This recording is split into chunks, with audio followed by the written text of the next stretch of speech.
It's Brandon Dawson here, and welcome to the B. Dawson Show. I'm excited to talk to you today because I just came back from 10X Boot Camp in Miami, Florida, where we had over 600 businesses there.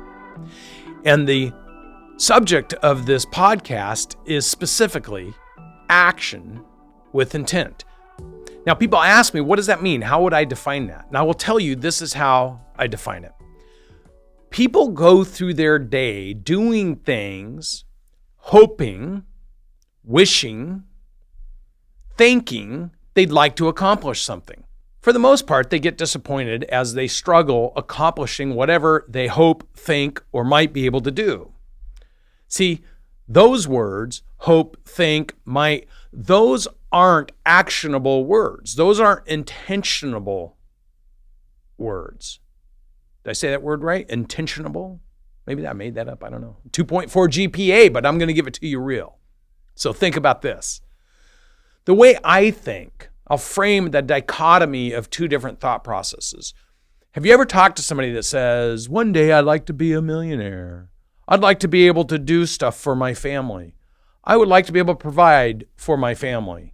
I'd like to be able to have nice things. I'd like to be able to go to nice places. I'd like to be able to have enough money that I never worry about money. That's not action with intent.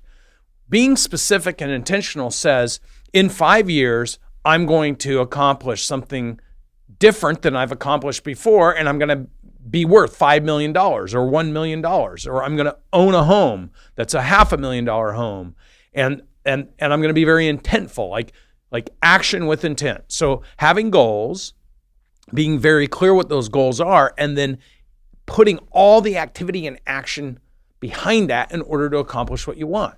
So people who say, yeah, I want to have those goals, and then you go, oh, that's awesome, man. So you want to be worth enough money that you never have to work again. That sounds phenomenal. What does that mean to you? Well, if somebody says, I don't know, man, I just want to have a lot of money. How intentful is that? Like, how much is a lot of money? Because everything's relative. I mean, if you want to own a plane and you want to have 10 homes and you want to be able to own a 500-foot yacht, then having $1 million isn't going to get you there. So, how intentful are you on what you want to accomplish? Because the intentionality about what you want to accomplish will then need to be mapped to the actions you take to get there. So being crystal clear in your goal setting, what you want to accomplish, and then being very crystal clear every moment about what you're doing to get there is action with intent. Having non-intent, and again, I don't know if that's a word, I'll just keep throwing out. I'm a 2.4 GPA. So to me, non-intent means you're doing stuff non-intentionally. I'll make it up. But here's the thing. When I meet with business owners, with these 600 business owners, I ask the question, do you or do you not want to accomplish a specific goal? Well, what's the goal? Exactly. What is your goal? What is the one thing while you're listening to this show and you're driving your car or you're in an airplane or you're laying at home? What is the one thing that you want to accomplish over the next 30 days? Just pick one thing. It doesn't have to be 100 things. Just pick a single thing that you want to accomplish in the next 30 days. Let's make this really super simple. Losing 5 pounds, buying a new car, putting $10,000 away in your college account for your kids, get a raise at work. I don't, whatever. Just pick a single thing. Now, what I want you to do is ask yourself the question, what do I need to do every single day to get to that one thing? And map to it. So if it's buy a new car, and you say, okay, I want to buy a $50,000 car and I want to pay cash for it, I need $50,000. Okay. What's the one thing you have to do right now to make $50,000? And what's the one thing you have to do over and over and over? Now you might say, I don't know, I don't have visibility. Okay, well, now how intentful can we be if we don't have visibility into doing something that we actually established as a goal? So you would then ask yourself the question, what do I need to do to learn to make $50,000 in the next 30 days so I can buy this car? And if At that moment, you say, I don't know. I mean, it's too hard to understand. Then you have to concede you really don't want to buy that car in 30 days for 50 grand. You have to concede. I don't want it that bad. Otherwise, you'd say, what do other people do to make $50,000 in a month? Then the next logical question, who could I talk to that makes $50,000 in a month? Then the next logical question, what do they do in order to make $50,000 in 1 month? Then the next logical question, how fast and how quickly can I learn to do what they did to make $50,000 a month? Then you have to ask the next question, am I willing to do whatever they do and whatever they did in order to put themselves in a position to make $50,000 a month so I can buy that new car? And if you just keep following this logic, eventually you create what's called a blueprint. The blueprint is the process, the plan, the thing you need to do starting right now. Massive action in order to do the things that somebody's been able to demonstrate that they've done in order to make $50,000 in 1 month so you can buy the car you want.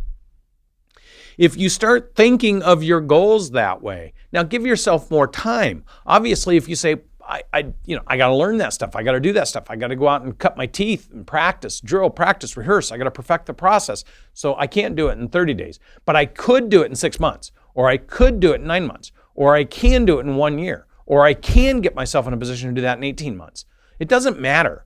Being realistic about what you want to accomplish, but having a very specific goal and then working backwards to prove what the process is to get there, and then massive action doing everything you need. And the reason I like $50,000 in 1 month is because you would have to have massive action to go from I have no idea how to make 50 grand to I'm making 50 grand in 30 days in order to pay for this car because it's the number one thing I've always wanted my whole life and I just have to have it.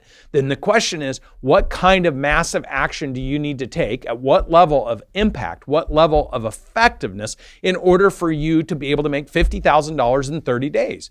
Now, what would happen if you found that example, somebody who has done that? You went online and you did all the training, a month's worth of training or 10 months worth of training or 10 years worth of training in 3 weeks so that you could do the things that you need to do to generate commissions or generate revenue or do something to make $50,000. And let's just say you went all in. You pushed yourself beyond every single capacity of everything that you could figure out how to do to make your 50 grand in 30 days. And every one of your friends around you are like, what's going on? How come you don't have time to come out and drink or hang out? How come you're not spending all your time playing video games? How come you can't come over and hang out with me or go play tennis or go play golf or whatever? And you're like, dude, I am head down, all out, singularly focused on these 100 things I have to do in order to make 50 grand in 30 days. And then when they say, that's stupid, you can't do that. If you knew how to do it, you would have done it before. And now you get all the influences of everyone trying to pull you away from your goal. And you know what you say after a week of trying? You're right, that was a dumb goal. But imagine you fought through it to get to whatever you have to do. You're so clear on following a process, a system. You've got a mentor and you're working 22 hours a day. You're making 100 phone calls. You're online learning on how to perfect every little thing, whatever it is you're doing, however you're going about it, because your goal is to make that $50,000 in 30 days. On the 30th day, you make $3,000. Is that a win? It's $3,000 more than you would have made before. And now the next month you might make $8,000. Then the next month you might make $15,000. So you don't give up when you didn't do what you needed to do to get to your $50,000 in 30 days. You fight every single day to perfect the process and get better and better and better and learn and do more and perfect and create and learn and do more. And you go and go and go and go. It doesn't matter if it takes 10 years, but you finally hit that $50,000 in 30 days and you sit back and you go, I finally did it. Now, just the tenacity, just the process, just the doing, you finally created the $50,000 in 30 days, even if it took you 10 years to do it, but you finally did it.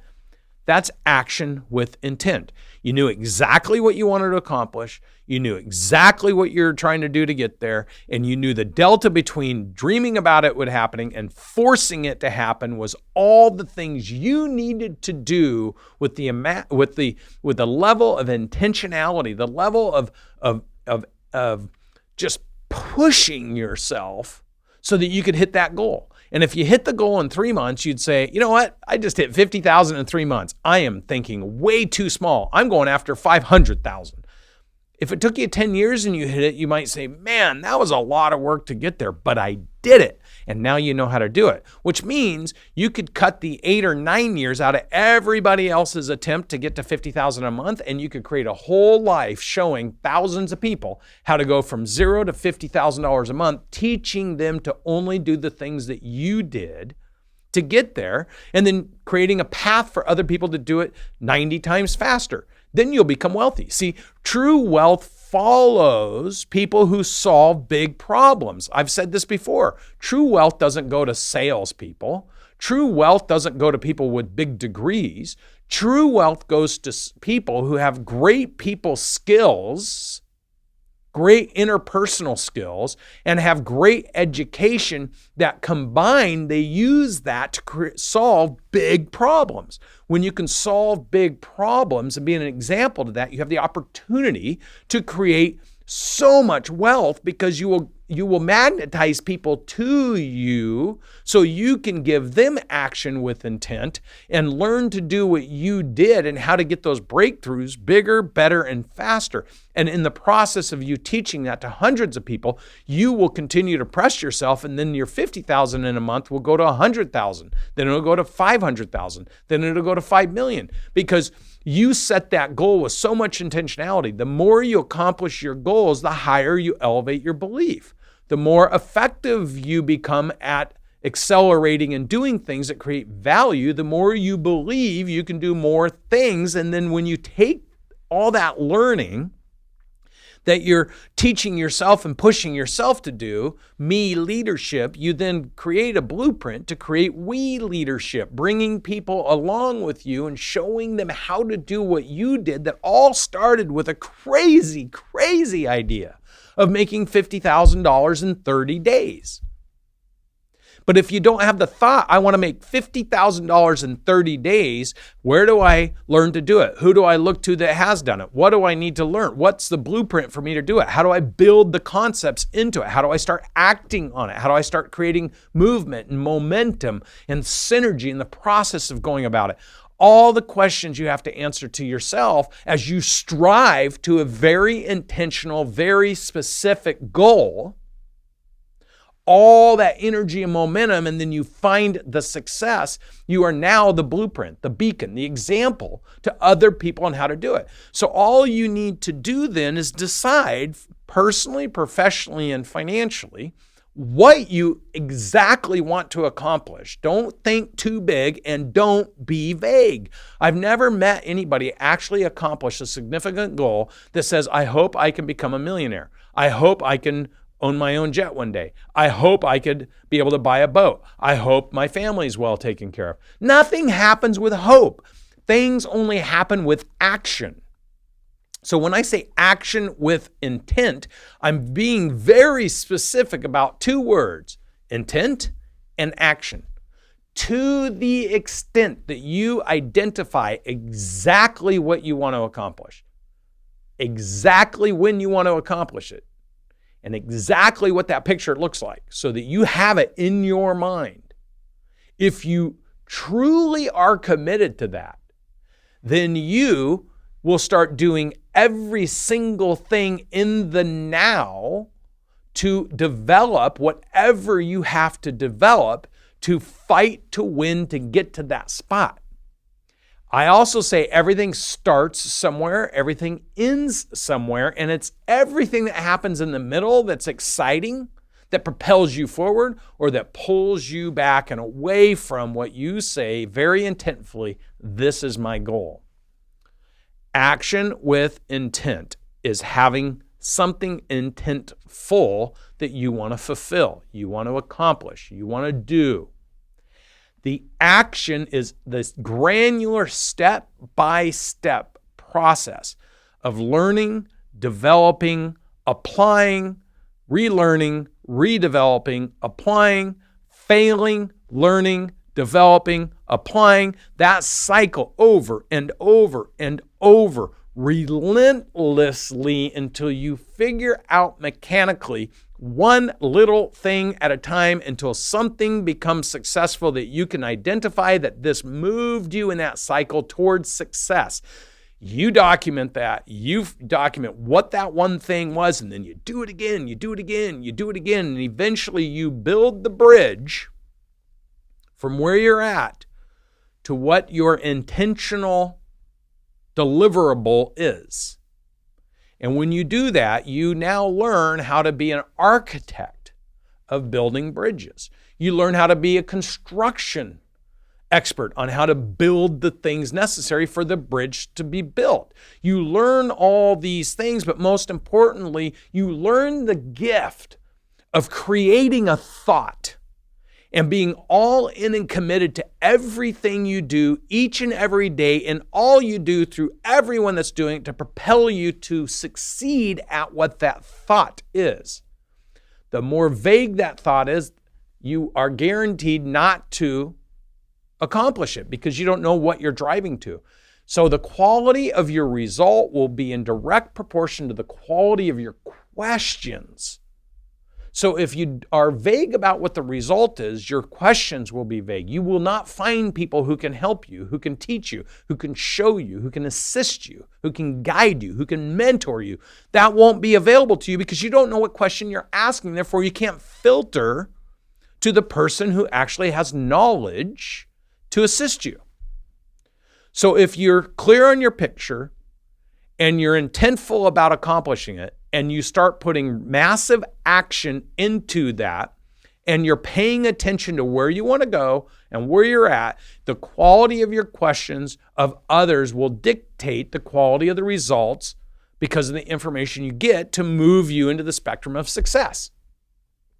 So when I talk to business owners or individuals about where they want to be in the future, I teach them you have to be 100% intentional about what you want to accomplish. So instead of saying I want to have millions of dollars, or I want to have a life where I'm financially free, you need to pick that number. You need to say $1 million, $10 million, $100 million. Some people say $100 million. I mean, that's not even a realistic number. And I'll argue that I can point you to people that are worth $100 million that came from nothing. So if you take that thought and you say that, then what you're conceding is you're unwilling to learn or do the work or make it your life's mission to learn how to do that. See, for me, my first goal was to be a millionaire. Then I wanted to have 10 million. Then I wanted to have 50 million. Then I wanted to have 100 million. Then I want to have 1 billion. Then I want to go to 2 billion. Then I want to go to 10 billion. Why? Because if I can figure out how to get to any of those numbers, I create the belief in myself I can get to all those numbers. To the extent I can actually find somebody who's accomplished that, and I study what they've done in order to get there, I simply just need to do what they did at the same level of commitment, intentionality, and sophistication, and then it'll be available to me. So many people make their decision in their life so hard because they say, well, I want to, but I'm not going to sacrifice. If I get another dollar for every time someone says, I want to accomplish this, but I'm not willing to sacrifice my blah, blah, blah, then I know that they're already rationalizing and justifying the hard work and the dedication and the commitment necessary to accomplish the goal. So unless you're saying, here's where I'm going, here's what I'm going to accomplish, and I am going to do these things starting at this point every single moment until I get there, you're not fully committed to your goals. Therefore, when you don't accomplish your goals, you can't be victimized by circumstances because all goals are available. If one person's done something, it's my belief anyone's capable of doing it as long as they're willing to make the sacrifices and the commitments and the dedication to pursue their life's mission of doing that. So depending on what your ambition is, how committed, how dedicated are you to really wanting to do that? And when you find that thing, that non-compromise thing that says, in my lifetime, I am going to do these things personally, professionally, and financially. And you start mapping success stories, things, indicators of people or things or something that's accomplished that. And you start applying those pieces of puzzle to your goals and ambitions, not justifying why you can't do it, but learning and reading and testing what they did. Eventually, something's going to materialize. Now, for me, if I'm never worth $100 billion, you can laugh and say, that guy was an idiot. He's not worth $100 billion. But in the pursuit of the $100 billion, using everything I've applied, I am still worth $100 million. Now, you going to still laugh at me? Or are you going to say, the guy never gave up on his pursuit because that's my benchmark? Right? So I never gave up on my pursuit. Now it's okay for me at 100 million to say, you know what? I've changed my mind. I'm comfortable sitting here with 100 million. That's not my choice. My next test for myself is how much value can I bring to other people's lives by assisting and helping them succeed, that they'll be more than happy knowing that in the process of doing that for them, I became a billionaire. Like, what needs to happen for that to happen? I already have that in my mind. I am putting action with intent behind every single decision. And in the process of applying that discipline, I'm applying it to other areas of my life. So in the last 6 months, I've lost 30 pounds. I'm doing things much more consciously. I'm making decisions about what I eat, what I drink, how much I sleep, how often I work out. I'm paying attention to those details because I have to give myself the confidence that if I'm going to do the things necessary to be a billionaire, I need to have the discipline in my daily accountability in order to do the things that I have to learn and do and develop, because it's hard work wanting to be a billionaire. It is extremely hard work, and it comes with a huge level of commitment and dedication. If I can't make the little choices for myself right now, I will not make the big choices I need to make in order to propel myself to that level of success. And if I don't do it, I won't be in a position to teach others to do it, which means I'm not really believing in myself that I can change other people's lives and add value to them by teaching and helping them if I can't do it myself. So if I concede I'm giving up on that, then they should concede, or I'll have to accept that they're conceding, giving up on themselves. And then I would not have action with intent. So the whole basis of this podcast is identifying and quantifying what action with intent means to me. It means that you have something very specific and clear you want to accomplish, and you have a very specific commitment to every single thing you have to do in real time, all the time, to control the controllable so that you can accomplish whatever your intention statement is for you. It is not for me to judge anybody's personal, professional, or financial intentions. It is for me to coach and help people learn the process of how to accomplish the things they have established are the things that are important to them to accomplish. So I'm not passing judgment. I'm just sharing my insight on some of my goals and my ambitions. And I used the $1 billion, the $100 million, and the 1 million as an example. But I am striving every day to try to balance my personal life, my professional life, my financial life in the context of action with intent. Pick what I'm moving to, put the activity behind it, and press everything I have until I accomplish it. And if I do that, I know the formula for success is I will do more than doing nothing or hoping, wishing, or dreaming something came to me that I was unwilling to commit to or earn in the process of going after accomplishing whatever it is. Thank you for joining me on the B. Dawson Show, and I look forward to our next show.